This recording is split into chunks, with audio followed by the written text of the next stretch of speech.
to Tahani Mustafa, senior Palestine analyst at the International Crisis Group. Tahani, welcome to the program. Do you know of any organization or any individuals in Gaza who are monitoring alleged violations of international law by either side? Well, we know that there have been confirmed reports from both the UN and other human rights organizations as to some of the things that we've already seen in terms of images and video footage coming out regarding violation of the Geneva Conventions, despite Israel continuously promising that it is conforming to those conventions. We have had confirmations from reports, especially over the last couple of weeks, and not to mention, obviously, the accounts that we were hearing from the outset of the war about violations being conducted by both Gazans, ordinary Gazans on the ground, and those journalists that are on the ground in Gaza, especially where international organizations have very limited access to many places in Gaza. Just, other than where its personnel are based. We do know that there have been severe restrictions in terms of international organizations and international journalists being able to access quite a few areas in Gaza where there have been reports about violations.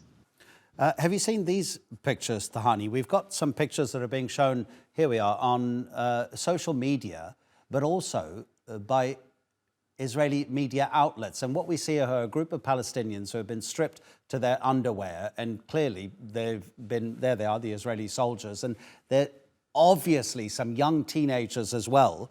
Apparently off camera, there's a baby wrapped in a blanket, which is understood to be the child of one of those Palestinians who's half naked. And an armed Israeli soldier is holding that baby wrapped in a blanket. I'm not an international lawyer, but to treat children like this is the way Israel has been acting over the past 81 days. In the occupied West Bank, Tahani, you know this yourself, more than 70 children have been killed. The United Nations says that almost every single one of them has been killed by an Israeli soldier. That's correct. I mean, as I mentioned earlier, it's no surprise what we're seeing. I have seen those images, but these are also similar accounts to what were coming out at the outset of the ground invasion, where we had accounts from Gazans and journalists and even footage coming from both the IDF that were boasting about these acts on things like Telegram, where it was, making circulars around Israeli society that were quite literally cheering and supporting and circulating these images, as well as regular Gazans and journalists that are on the ground and being subject to equal amounts of torture. In the West Bank also, from the outset, since the 7th of October, we've had something like, from then until now, 4,500 Palestinians arrested from across the West Bank, claiming that they have been subject to similar acts of torture, including those that we saw released during the prisoner exchange, where detainees are claiming that they have been taken to camps, that they are being taken to undisclosed locations, blindfolded, subject to beatings, sexual harassment, in some cases rape. We're hearing that they're being starved. In the case of Gaza, we're also hearing that detainees are even being taken outside of Gaza into places, again, undisclosed locations in southern Israel, which is against international law. Do you expect there to be any sort of accountability once the fighting is over, bearing in mind Israel is not a member of the International Criminal Court? I think given the international reaction that we've seen so far, or lack of reaction, as much as I want to be optimistic, I think it's very difficult to be. These aren't the first accusations of Israel violating the rules of law. This is not the first accusation of Israel doing precisely this to those that it detains. It has a history of doing this since the outset of this conflict. You're talking about decades, spanning decades. And we've seen very, very little accountability being put on Israel.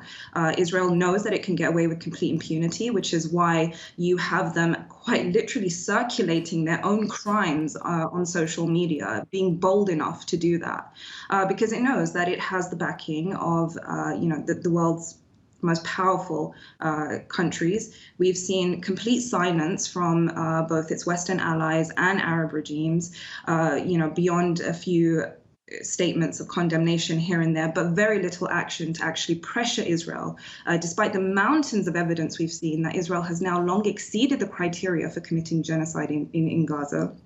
and where we're seeing things get worse and worse, we're seeing very little pressure being put on Israel to even conform. I mean, the US is unwilling to even, until now, put red lines on Israel. If anything, it's now endorsed the shipment of something like 10,000 tons of military equipment to Israel just recently. So it's very unlikely. Even the ICC prosecutor we saw visited Israel a couple of weeks ago, but he was very reluctant to go to the West Bank, and when he did, he only gave Palestinians an hour. Imagine an hour to talk about some of the crimes that have been committed against them. It was absolutely outrageous. So no, if anything, this has proven that Palestinians have absolutely no recourse to justice. And I think that is what is ultimately frustrating Palestinians on the ground today, is that all of this is very much evident for the world to see. This isn't just Palestinians coming out with statements. It's there. There is video footage there. And the world is still turning a blind eye to this. Absolutely. Tahani Mustafa, thank you very much indeed. Thank you.